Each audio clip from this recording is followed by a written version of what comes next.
Welcome to Pennywise Books, where we turn timeless books into rich, engaging conversations that feed your mind. If you've ever wished for full book value with zero reading, you're exactly where you need to be. Settle in. Today's book might just unlock a new way of seeing money. And if you find this useful, insightful, or even just a little inspiring, go ahead and subscribe. It helps more curious minds find us too. Let's dive in. Have you ever felt like you're, working really hard trying to do all the right things with your money? But the world of investing still feels like this baffling puzzle. Yeah, totally. We chase the hot tips, right? Get swayed by every little flicker of market news, and sometimes, well, despite our best efforts, it just doesn't quite click. It really doesn't. Today, we're diving deep into a truly transformative source. The Bogleheads Guide to Investing. Ah, a classic. Yeah, and this isn't just another, dry financial book. It's a really practical guide. It's penned by a trio of retired, self-educated investors, Taylor Larimore, Mel Lindauer, and Michael LeBouf. Right. And these guys learned not from textbooks, but really through decades of actual real-world experience, the school of hard knocks, basically. And what's so interesting, I think, is how their mentor, the legendary John Bogle, he champions this philosophy that's all about low-cost, tax-efficient mutual funds and, honestly, just incredibly common-sense financial decisions. Simple stuff, almost. Yeah. Almost deceptively simple. So our deep dive today is going to pull out the most important nuggets from their wisdom, give you a shortcut, maybe, to being truly well-informed. Yeah. Offer some surprising facts, and hopefully a few genuine aha moments along the way. I like aha moments. Huh. Our mission today is clear. Unpack some of these deeply counterintuitive truths about money. Right. And reveal a simpler, maybe more disciplined path to financial independence. So get ready to challenge what you think you know about making your money work for you. Okay, let's do it. So, we set out to crack this investment puzzle. And what the Bogleheads immediately point out is that the first piece, it might just be accepting that our most trusted instincts, they often just don't apply here. It's a truly wild idea, isn't it? It really is. I mean, in most parts of life, certain principles, they reliably guide us to success. Like, if you don't know how to do something... You hire an expert. Exactly. You hire an expert. You usually get what you pay for, right? Supposedly, yeah. If there's a crisis, you take immediate action. You do something. And often, the best predictor of future performance is, well, past performance. These things are just ingrained in how we operate every single day. And that's the paradox. It's striking how the authors highlight this grand paradox. These very principles are the ones that are so effective in daily life. Yeah. They simply lead to failure in investing. That's a quote. It just begs the question, why? Why is investing so fundamentally different from most other things we do? Right. What makes it the exception? Well, the core reason, as the book really lays out, is that the short-run performance of the stock market, it's random. Unpredictable, and let's be honest, often pretty nerve-wracking. Definitely nerve-wracking. So trying to apply that conventional, everyday wisdom to this inherently unpredictable environment, it almost inevitably leads to poor decisions. You're saying our very human desire to, control things, to find patterns, which serves us so well everywhere else. But it's precisely what trips us up in the market. It's like the market actively punishes our logic. Kind of feels like it sometimes, doesn't it? That is truly counterintuitive. Yeah. So, where specifically, where do these instincts cause us to stumble? What are the biggest traps that catch us, even when we think we're being smart? Good question. Because it really does feel like we're fighting our own wiring here. Totally. So let's dig into some of these specific tracks. The ones that catch so many of us, often because we're relying on those exact same instincts. Okay. Pitfall number 1, the Bogleheads call it the hazard of chasing performance and market timing. Okay, performance chasing and market timing. Right. The book issues this really strong warning against performance chasing. That impulse to buy a fund just because it did great recently. Buying high, basically. Yeah, buying yesterday's winner. And market timing, trying to predict those short-term price moves. Jump in, jump out. The crystal ball approach. Exactly. And numerous studies, they just confirm these are, quote, hazardous to your wealth. Hazardous to your wealth. I like that phrase. It's blunt. Consider this definitive study by John Graham and Campbell Harvey. They looked at market timing newsletters. Oh, yeah. What'd they find? They concluded, and I'm quoting here, there is no evidence that newsletters can time the market. No evidence. Flat out. Flat out. Consistent with mutual fund studies, winners rarely win again and losers often lose again. Ouch. Yeah. They even highlight this one instance, this newsletter writer, Doug Fabian. He publicly invested $500,000 using his own timing system. Bold move. How'd that go? He lost $192,000. Wow. Nearly 40% down. Publicly. Publicly, following his own advice. Yeah. A very tough lesson. That really drives the point home, doesn't it? Even the supposed gurus can get it spectacularly wrong. Absolutely. And it's not just newsletters. Think about those old TV shows like Wall Street Week. Oh, I remember that. The elves? Exactly. The elves making their weekly predictions about the Dow. Their performance was, well, the book calls it laughable. Laughable. How so? They were bullish right at market tops. Oh, no. And bearish right at the bottoms, the exact opposite of what you want to do. The average expert picks stock on that show. It underperformed the market index by 1.5% annually over 10 years. Underperformed by 1.5% per year. That adds up. It really does. And even, respected sources like Forbes. They're honor roll funds, the ones they highly recommended. So $10,000 invested in those from 74 to 92 grew to $75,000. Sounds pretty decent, right? 75 grand, yeah. Not bad on the surface. The same amount, $10,000 in the Vanguard Total Stock Market Index Fund, which is a simple index fund, grew to approximately $103,600. Wow. That's a huge difference. Over $28,000 more, just by, doing less, by not trying to pick the winners. It's such a powerful reminder. You know that government-mandated disclaimer you see everywhere? The fine print. Yeah. Past performance is no guarantee of future performance. The Bogleheads add, believe it. Believe it. Okay. Message received on chasing performance. Clearly a losing game. But if we can't rely on past performance, what about something we can control, like costs? You mentioned costs earlier. It sounds like those can be just as sneaky, maybe even more so. Oh, absolutely. That's the second major pitfall. The insidious drag of high costs and fees. Insidious drag. Yeah, the book unequivocally emphasizes costs matter. We talk about inflation being a silent thief, right? Erodes your purchasing power slowly. Exactly. But high costs, they're a far more direct thief. They take your money right away, up front, or every year. How bad can it be? Give me some examples. Okay, well, take front-end sales commissions. They're often called loads. Loads, right. These are fees you pay right off the bat. Like 4% to 6% of your money is just gone before it even buys a single share. Poof, as the authors put it, your money gets a very nice haircut before it even starts working for you. A haircut you didn't ask for. Precisely. Then you've got the annual expense ratios. That's the yearly cost of just operating the fund expressed as a percentage of your assets. Now, a seemingly tiny 1% difference in that expense ratio doesn't sound like much, does it? 1%. Seems small. It can mean an 18% difference in your total returns when compounded over 20 years on just a $10,000 investment. 18% less money just because of a 1% higher fee. Compounded over time, yeah. Think about that impact over a whole investing lifetime. It's massive. That's staggering. And it's not just those obvious fees, is it? You mentioned something about wrap fees. Right, wrap fees. These are often on managed accounts. An advisor charges you one single fee, maybe 2% or even more, to manage your whole portfolio. Okay, sounds convenient maybe. But here's the catch. That wrap fee can be added on top of the expenses of the underlying funds they put you in. Wait, so you're paying the fund's expense ratio, and you're paying the advisor 2% on top of that? You got it. You're effectively paying twice for management. Once for the fund manager, and once for the advisor who picked the fund. That feels wrong. It's a hidden cost many people completely overlook. Arthur Levitt, the former SEC chairman, he put it very bluntly. He said, "The deadliest sin of all is the high cost of owning some mutual funds." The deadliest sin. Strong words. He said, what might seem to be low fees, expressed in tenths of 1%, can easily cost an investor tens of thousands of dollars.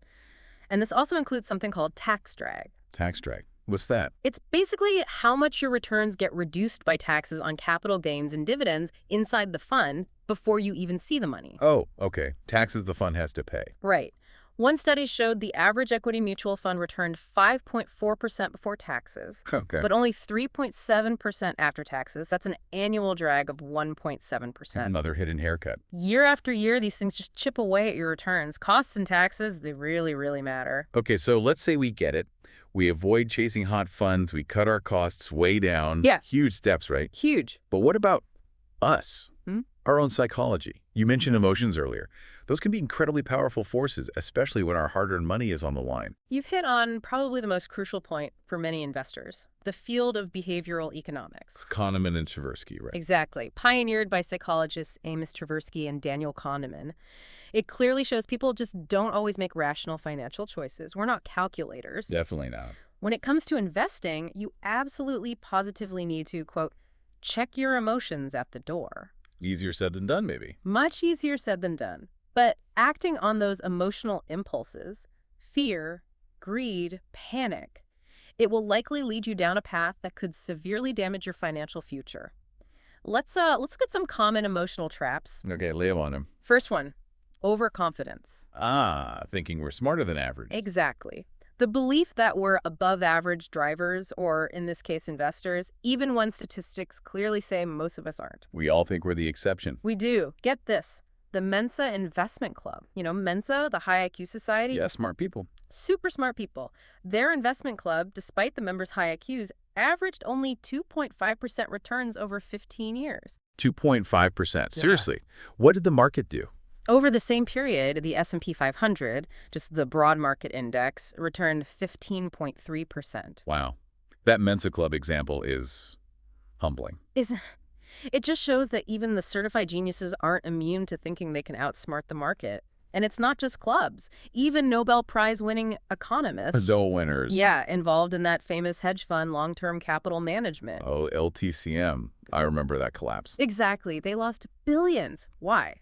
Overconfidence and using massive amounts of borrowed money leverage, which just amplified their losses enormously when they were wrong. Wow. Even Nobel laureates falling victim to overconfidence. Wow.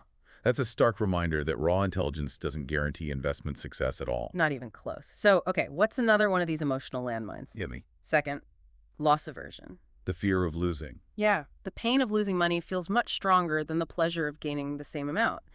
This fear can be so powerful it leads people to keep all their assets in safe stuff, like CDs or savings accounts. But those barely keep up with inflation, if that. Exactly. While they might feel safe from day-to-day market swings, over the long run, you're pretty much guaranteed to lose purchasing power to inflation and taxes. So what's perceived as safe in the short term isn't actually safe over the long term if your goal is to actually grow your wealth. You nailed it. It's a painful trade-off, avoiding a potential paper loss today only to guarantee a real loss of purchasing power down the road. Okay, that makes sense. What else trips us up emotionally? Third one, following the herd. Safety in numbers. Or maybe not. Maybe not. It's our innate tendency to conform, right? To do what everyone else is doing, especially when we see others seemingly making easy money. The FOMO, fear of missing out. Huge driver. Right. But as the book states, when it comes to investing, you can follow the herd to the slaughterhouse. Oof, graphic. But true. Studies consistently show that herd investors, the ones who pile in when things are hot and sell in a panic when things drop, they often earn negative real returns. Negative after inflation. Because they're buying high and selling low. Precisely. They buy high out of excitement and greed, and they sell low out of fear and panic. You really want to avoid being that person with the sign on their back saying, "Take my money, please." Right. The herd is usually reacting to yesterday's news, not thinking strategically. Yeah. Okay, what about how we, categorize money? Good one. That's the last one we'll cover. Mental accounting. Mental accounting. Yeah, it's our tendency to put money into different mental buckets and treat those buckets differently, even though, a dollar is a dollar. How does that play out? Well, for instance, you might get a tax refund and think of it as found money or fun money to splurge with. Yeah, totally done that. Instead of seeing it as just part of your overall capital to be saved or invested according to your plan, or maybe feeling you have to use a non-refundable plane ticket even if you don't really want to go anymore because you've mentally earmarked that money. The sunk cost fallacy. Kind of. Related, yeah. This habit often makes us poor savers, even if we think we're good money managers, because we don't treat all our capital with the same financial discipline. It's all just money. Okay, so we've laid out the problem quite clearly. The market's counterintuitive nature. And these common pitfalls that snare us. Chasing performance, paying high costs, and letting our own emotions run the show. Right. It really feels like we need a completely different playbook, something simple, robust, something that actually helps us solve this investment puzzle instead of just getting tangled in it. Exactly. And that's where the Boglehead antidote comes in.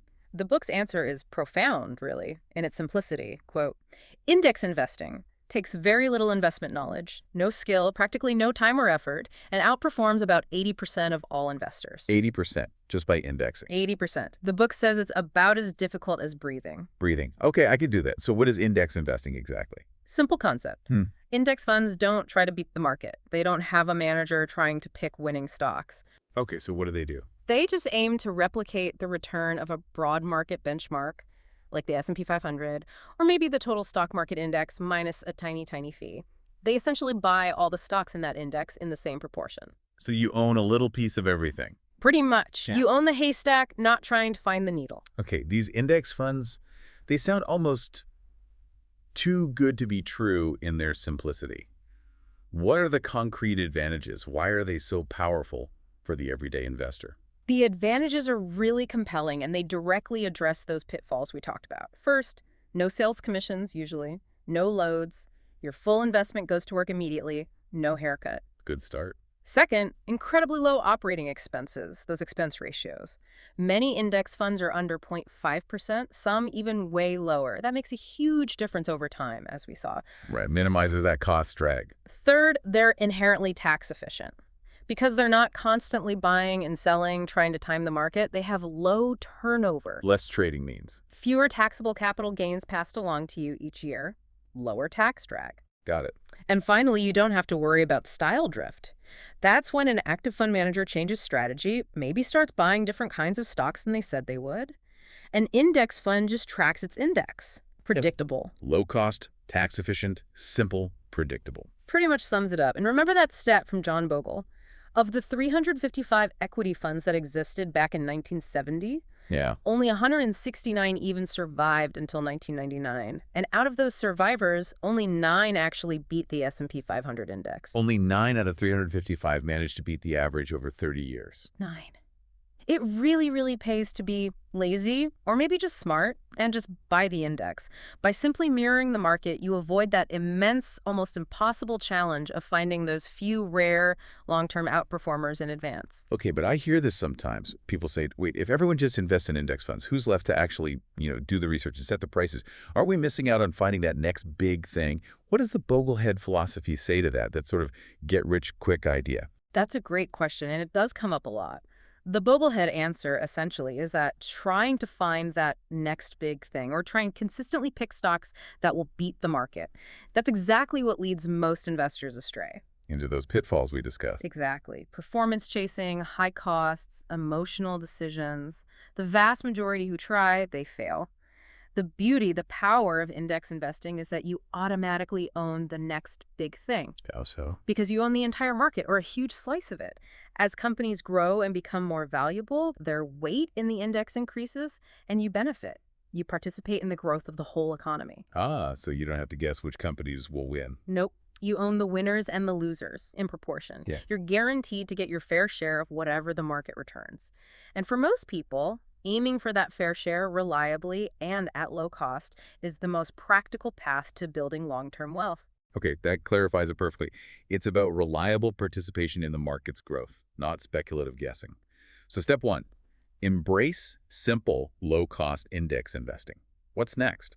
How do we build a resilient portfolio? Good question. The second key solution is to diversify wisely and design a prudent asset allocation plan. Asset allocation, that sounds important. It's described as the cornerstone of successful investing. It's simply about how much you decide to put in different types of investments, primarily stocks, bonds, and maybe cash. Okay, stocks for growth, bonds for stability. Generally, yeah. And diversification is key within that. As Warren Buffett famously said, diversification is a protection against ignorance. Protection against not knowing which specific stock or bond will do well. Exactly. And true diversification, according to the Bogleheads, means owning the whole market, or large chunks of it, not just picking a few individual stocks. How many stocks are enough? Well, finance author William Bernstein argues that even owning 200 individual stocks isn't enough to truly minimize company-specific risk. Wow, 200 isn't enough. Apparently not for full diversification benefits. That's why broad market index funds like Vanguard's Total Stock Market Index Fund are so powerful. They give you instant, broad diversification across thousands of stocks, all in one go and at a very low cost. Okay, so diversify broadly within stocks using index funds. But you mentioned bonds, too. Absolutely crucial. It's not just about stocks. Bonds play a vital role in smoothing out the ride. How do they do that? Because their prices often move differently than stock prices. Sometimes when stocks fall, bonds might rise, or at least fall less, and vice versa.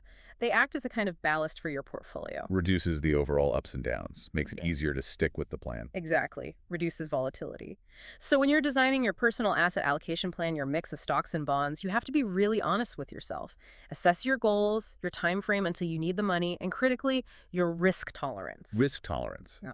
How much volatility you can stomach without panicking. Precisely. It's often called your sleep factor. Can you sleep at night when the market drops 20%? The book actually suggests if you're new to investing, maybe add 10% or even 20% more bonds to your mix than you initially think you need. More bonds than you think. Why? Kind of like insurance against worry. It helps cushion the blows and makes it more likely you'll stay invested during tough times, which is critical. Okay, so tailor the stock bond mix to your own situation and sleep factor. Any examples? Sure, like for a young investor with decades to go, maybe 80% in a total stock market index fund and 20% in a total bond market index fund could make sense. Mostly stocks for growth, some bonds for stability. Right. Someone middle-aged, maybe closer to retirement, might have a less aggressive mix, say 60-40 or 50-50. And they might also add things like international stock index funds for global diversification and maybe some TPS Treasury inflation-protected securities. That TPS, those are government bonds designed to protect against inflation. Exactly. Adds another layer of diversification and protection. The key is having a plan based on your needs, not just copying someone else. That makes sense. Yeah. And this whole idea of having a plan, sticking to it, it connects back beautifully to something fundamental you mentioned earlier from the book, choosing a sound financial lifestyle. It's bigger than just the investment choices themselves. Oh, absolutely. That's really the foundation. The investments are the tools, but the lifestyle makes it all possible. And a huge part of that is understanding the power of compounding. Compound interest. Einstein called it the eighth wonder of the world, didn't he? He supposedly did. And the Rule of 72 offers this great little shortcut to grasp its power. Rule of 72. How does that work? You just divide 72 by your expected annual rate of return, and that tells you roughly how many years it takes for your money to double. Oh, cool. So if I expect 8% return, 72 divided by 8 is 9. My money doubles every 9 years. Roughly, yes. It's a striking illustration of how even small amounts, saved consistently, can snowball into really significant wealth over time. It's like this financial superpower we all have access to, but often underestimate. Give me an example of that superpower in action. Okay, get this. Investing just 601 laws at the beginning of each month. Okay, about $20 a day. Right.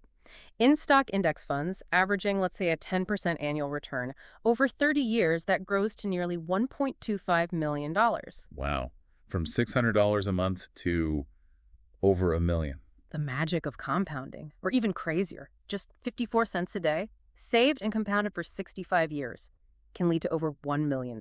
54 cents a day. That's less than a cup of coffee. That rule of 72 and these examples really make the long-term impact of just consistent saving incredibly tangible. It really does. It's not just about finding some magic investment. It's the power of persistent action over time. So saving is the bedrock. Absolutely. The book states it plainly. Saving is the key to wealth. And the most difficult part, surprisingly for many, isn't picking investments. It's just acquiring the habit of saving consistently. Building that muscle. Exactly. The advice is simple. Pay yourself first. Before bills, before discretionary spending, commit a bare minimum of 10% of your take-home pay immediately to savings or investments. Automate it if you can. Make it non-negotiable. Right. And frugality helps enormously, too. Little things add up.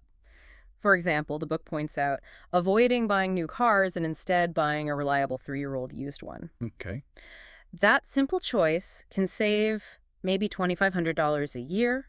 If you invest that $2,500 saved each year at, say, 8% by age 65, that alone compounds to over $1.1 million. Just from the car choice. Over $1 million. Compounded over decades, yeah. That car example is incredibly vivid. It shows how seemingly small, everyday lifestyle choices applied consistently can build massive wealth over a lifetime. It really is a mindset shift, isn't it? It truly is. The book draws this contrast between the borrowers, who are drowning in debt, and the consumers who are constantly swayed by advertising and spend everything they make, right? And contrast them with the keepers. The keepers. Yeah. I like that. Who are they? They're the ones who save consistently, first and foremost. They prioritize paying off high-interest debt because doing that is like earning a guaranteed tax-free return of 12, 18, 30 or more percent, whatever the crazy interest rate is. Yeah, avoiding 18% interest is like earning 18% risk-free. Exactly. And they build an emergency fund, that cushion for unexpected life events. These are the fundamental steps. Saving, avoiding bad debt, having a safety net. That's how you become a Boglehead investor before you even buy your first index fund. Got it. So build the foundation first, then invest simply, diversify, keep costs low, and finally, once your plan is set, rebalance when necessary. Maybe once a year, check if your stock bond mix has drifted too far from your target. If stocks had a great year and are now 90% of your portfolio instead of 80%, sell some stocks and buy some bonds to get back to target. maintain the plan. Maintain the plan, and maybe most importantly, the thing that enables everything else, tune out the noise. Ignore the hype. Ignore the financial media hype, the endless forecasts from experts, the daily zigs and zags of the market. Let your simple, boring, low-cost plan do the work over the long term. Okay, wow. We have covered a lot today, Yeah. from that really counterintuitive nature of the market to the profound power of simplicity, low costs, and discipline.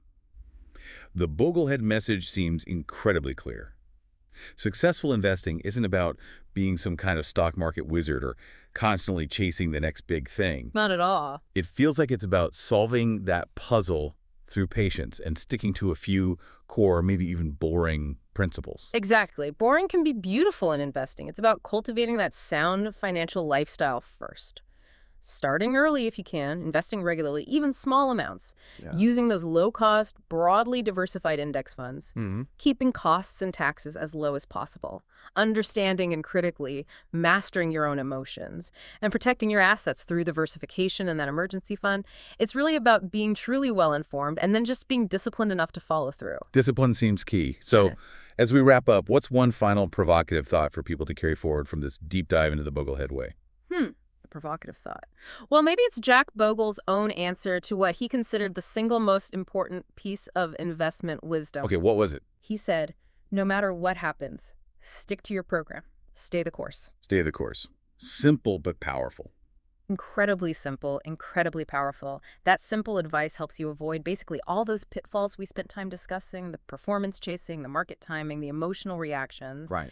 And it lets you truly harness that magic of compounding over the long term. If folks want to explore these ideas more or just have questions, the Bogleheads community online at www.bogleheads.org, it's an absolutely incredible and very supportive resource. Bogleheads.org. Good tip. Yeah. Filled with really bright, helpful people who are just happy to offer a hand, share their experiences. No sales pitches, just sharing knowledge. Fantastic. So the message is establish your simple, low-cost, diversified plan. Yep. And then stay the course.